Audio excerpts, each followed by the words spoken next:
News రాష్ట్రంలో నీటిపారుదల ప్రాజెక్టులపై పూర్తిగా రాష్ట్ర ప్రభుత్వం దృష్టి పెట్టింది. గోదావరి కృష్ణా బేసిన్లోని ప్రాజెక్టులను వీలైనంత త్వరగా పూర్తి చేయాలని సీఎం రేవంత్ రెడ్డి అధికారులకు సూచించారు. దీనికి సంబంధించిన కార్యాచరణ రూపొందించాలని ఆదేశాలిచ్చారు. తెలంగాణలో ప్రాజెక్టులపై పూర్తిగా సీఎం రేవంత్ రెడ్డి ఫోకస్ పెట్టారు. ముఖ్యంగా గోదావరి బేసిన్లోని 6 ప్రధాన ప్రాజెక్టులను తక్కువ ఖర్చుతో పూర్తి చేసి ఆయకట్టుకు నీరందించేలా కార్యాచరణ రూపొందించనున్నారు. అసంపూర్తిగా ఉన్న పలు సాగునీటి ప్రాజెక్టులను త్వరగా వినియోగంలోకి తేవాలని యోచిస్తున్నారు సీఎం రేవంత్. గోదావరి బేసిన్తో పాటు కృష్ణా బేసిన్లోనూ అర్ధాంతరంగా ఆగిపోయిన ప్రాజెక్టుల వివరాల గురించి ఇరిగేషన్ ఇంజనీర్లను అడిగి తెలుసుకున్నారు.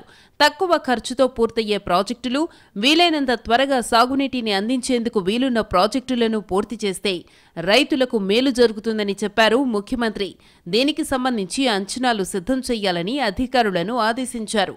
అలాగే గోదావరి బేసిన్లోని నీలం వాగు, పింప్రి ప్రాజెక్టు, పాలెం వాగు, మత్తడి వాగు, ఎస్ఆర్ఎస్పీ స్టేజ్ 2, సదర్మట్ ప్రాజెక్టులను వేగంగా పూర్తి చేయాలని నిర్ణయించారు. ఈ ప్రాజెక్టులకు సంబంధించి పనులు పూర్తి చేసేందుకు దాదాపు 241 కోట్లు ఖర్చవుతుందని అంచనా వేస్తున్నారు.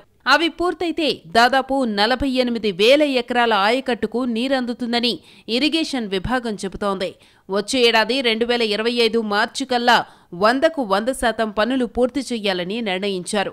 నీలం వాగు ద్వారా మంచిర్యాల జిల్లా, పింప్రి లిఫ్ట్ ఇరిగేషన్ స్కీమ్ ద్వారా నిర్మల్ జిల్లా, పాలెం వాగుతో జయశంకర్ భూపాలపల్లి జిల్లాకు నీరు అందనుంది.